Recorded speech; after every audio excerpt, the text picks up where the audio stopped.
All right, welcome to part 3 of the Chicago Blues guitar lessons. Hopefully you guys made it through the first 2 parts okay. Definitely spend a lot of time getting those parts down before you move on.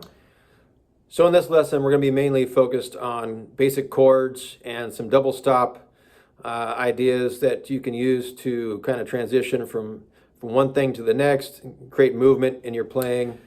One thing I'd like to stress is the pioneers that created this music, they spelled out the entire language. You're not going to add something that is going to, turn this music up on end. It's already there. So just really focus on the fundamentals and get those down. And through some of the ideas I'm going to show you, I'll kind of point you in the right direction as to some ways to tie different things together. That's where your personality can come through, is how to connect the dots, how to tie these things together. And always ask yourself, am I adding more or am I saying more? This music is about simplicity at its core, and you want to say the most with the least. That's really what it's all about for me. It's easy to keep adding more and more and more, but are you really saying more? So ask yourself that. Guys like Muddy Waters and Floyd Jones and Jimmy Rogers and John Brim and these guys probably didn't know a ton about music theory and this stuff, but what they did know, they practiced hard and they had it down, and they got the absolute most they could get out of the things that they did know. If you like these lessons so far and you'd like to support the channel, I have a music website. It's called Devil's Tail Music. You'll see it in the screen at the end of this video. with the web address. Lots of t-shirts and posters, signs, all kinds of blues memorabilia. So if you like this kind of music, I'm sure you can find something there that you like. Thank you. All right, so probably the most common chord when you're playing in E position is the ninth chord here. So E, and like I showed for the 5, you know, I put my second finger on that low string, low E. So.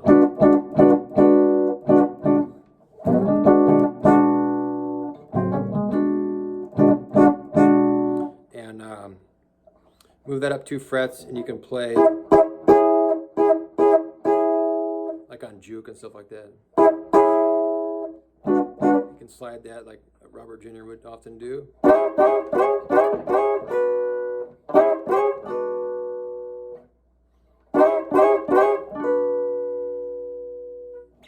And then taking that same shape, you can move that up to the 12th fret, and that's your 4, the A.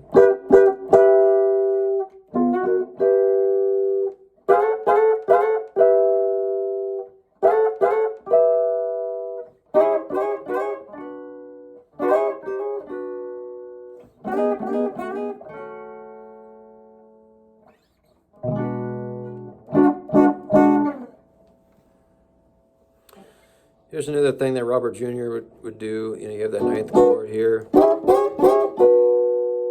know, you can also do this and hit the 12th fret up here.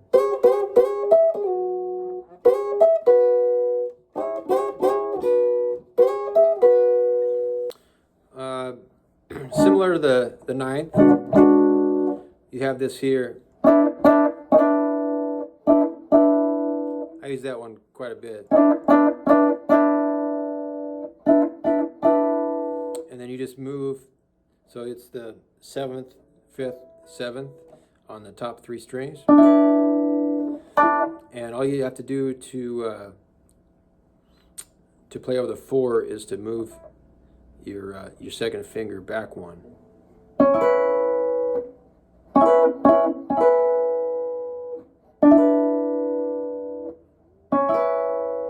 And then you can move that whole shape up 2 for the 5.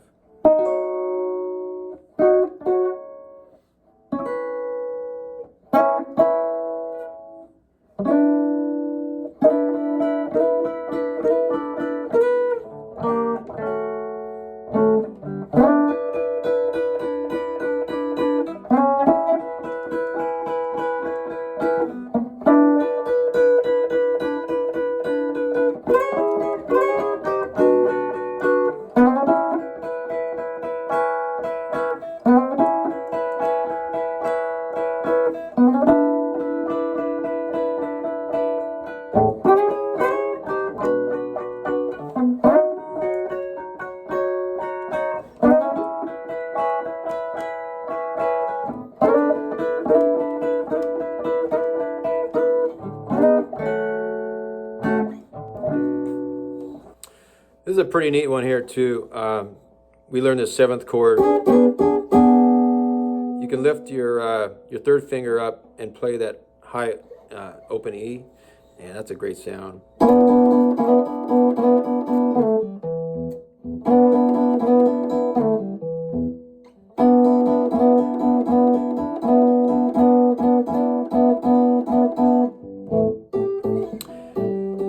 And then from that 7th here, you can do this.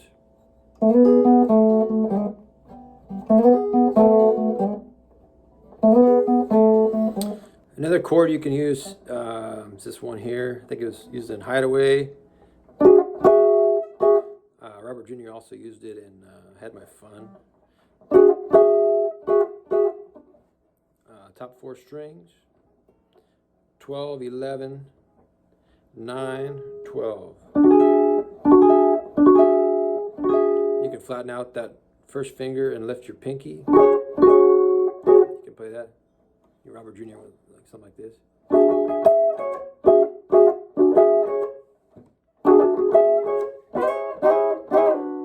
You know, whatever. Cool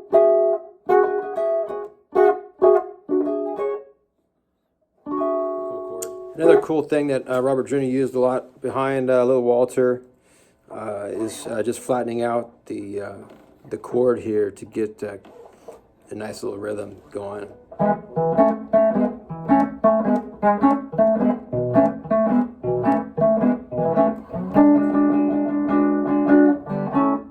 Over the 4, you just go up here to the 5th fret, back to the 1. 5.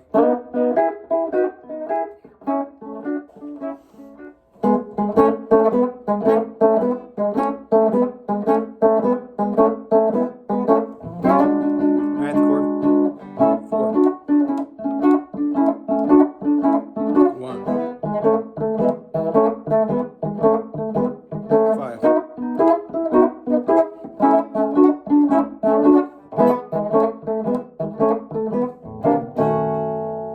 Yeah, so you're just flattening out the chord.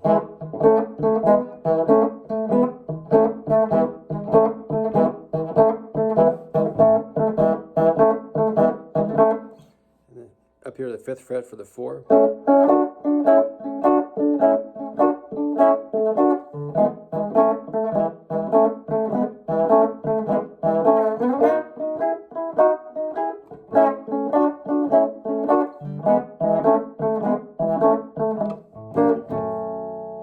Here's another variation of that flatted chord lick.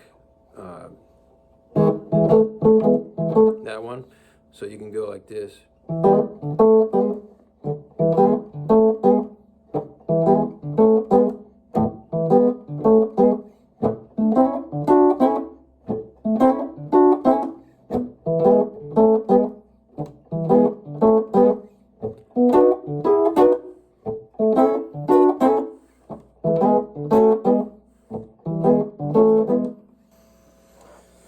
Here's a neat little double stop. You can tie in with that chord I showed you earlier.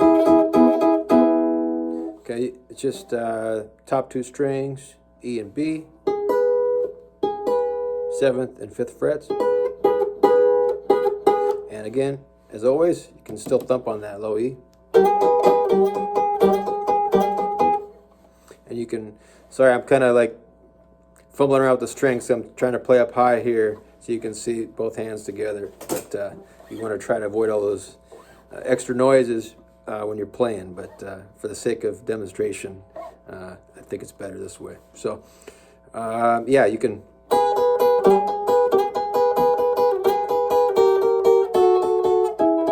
You can walk that up or down.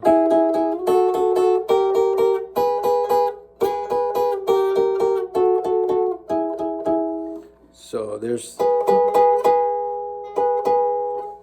the E7th right there. Just add that.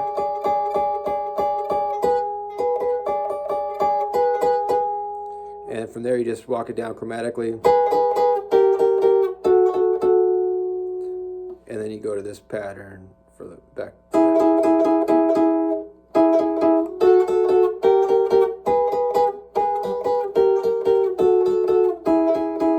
And then you can even continue that further, like I showed you earlier. You can.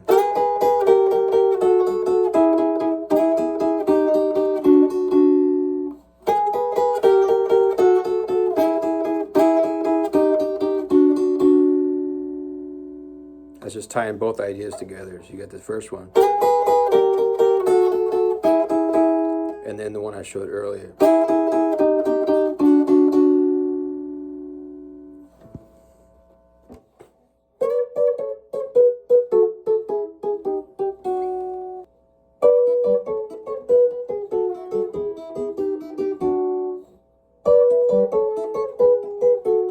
Here's like another cool, like Robert Jr. kind of double stop lick here, up here. So it's G string and high E string together.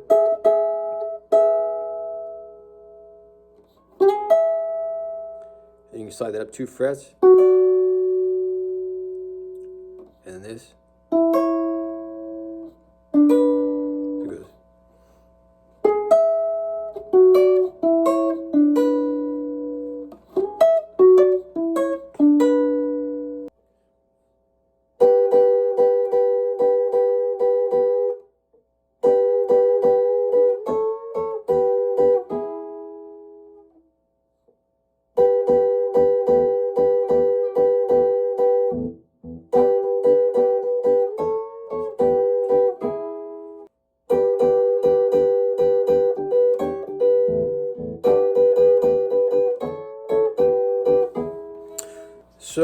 coming off the Robert Jr. Double stop runs. So Jimmy Rogers would do something similar, but he would shorten it up. And he started many of his solos this way.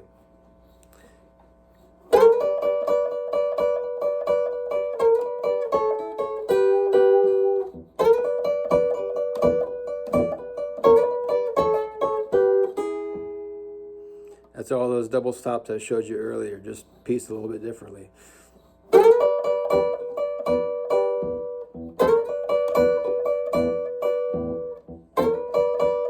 So you're on just the top two strings, 10th fret, 12th fret,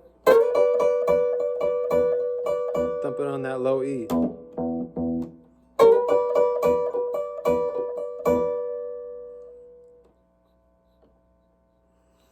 And then those same two double stops I showed you a second ago. Same, you're using those three, but after this. So.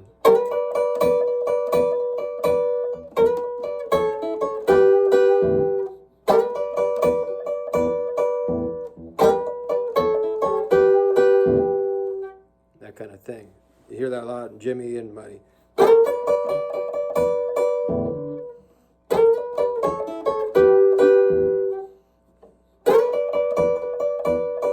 This is mostly Jimmy here.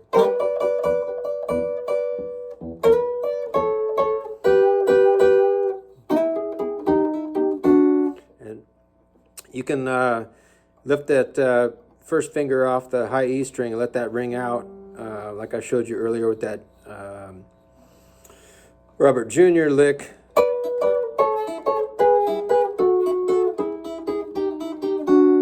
You can do that on just this run down here.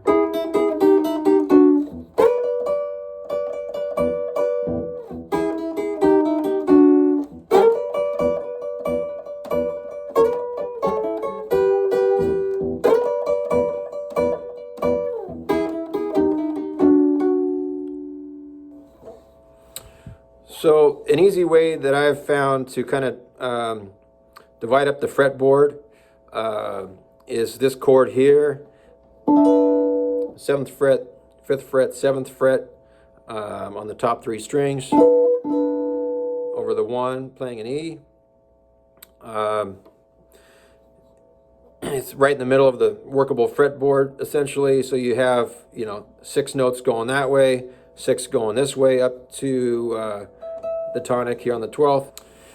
So moving towards the nut, we have this.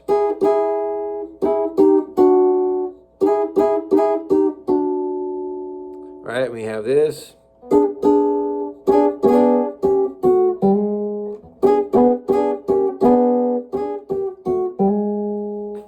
And then moving further up the neck, we have this series.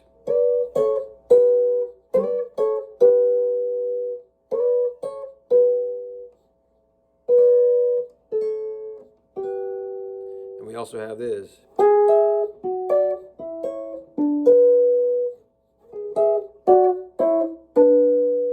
And we also have this.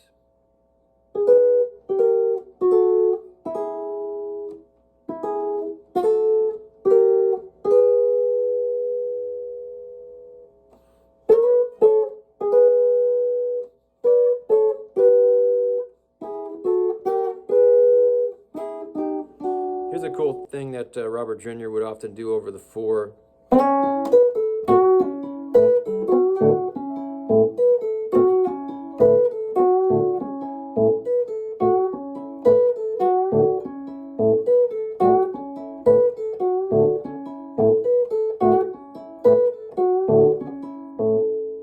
You can also do it over the 5, and I'll just keep thumping on the low A.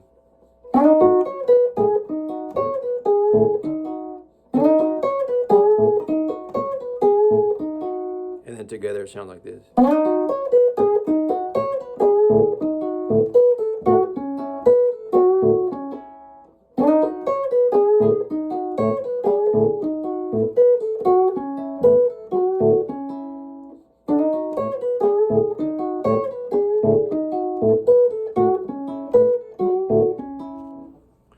Here's a cool double stop run that Robert Jr. would often use.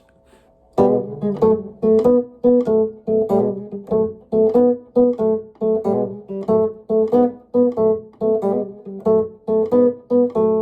then you can also play it over the 4.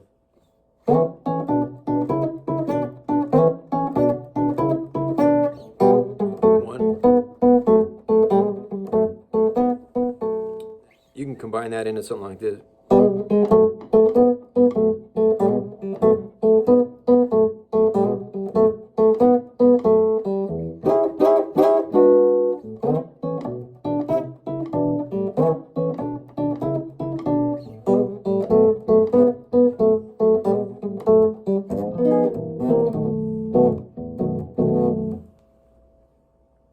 And you can take that pattern over the 5 too.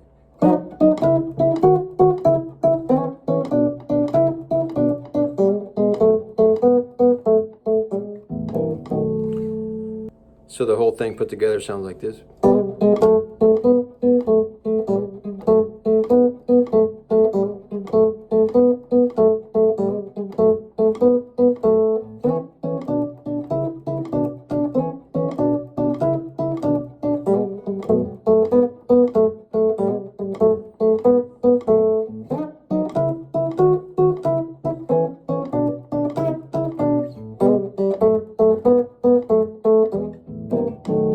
So I'm a big fan of using open strings. That's what these guys did.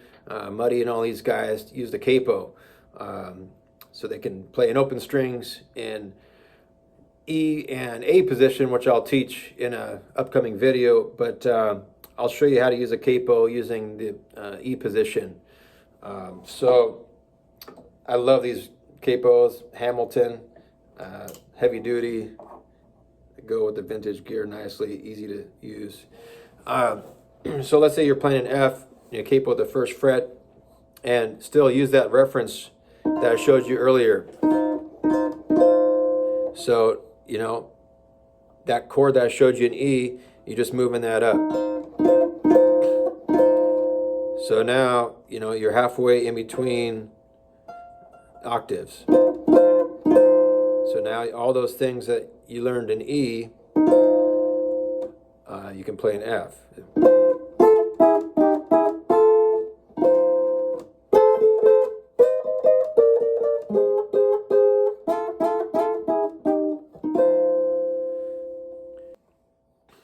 And you can move it to the 3rd fret to play in G.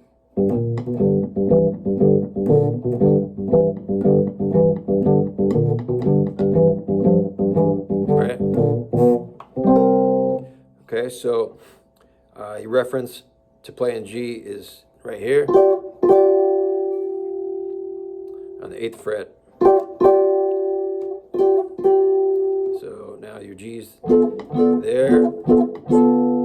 Okay, there's your reference. And you have those double stops there and all the way up here.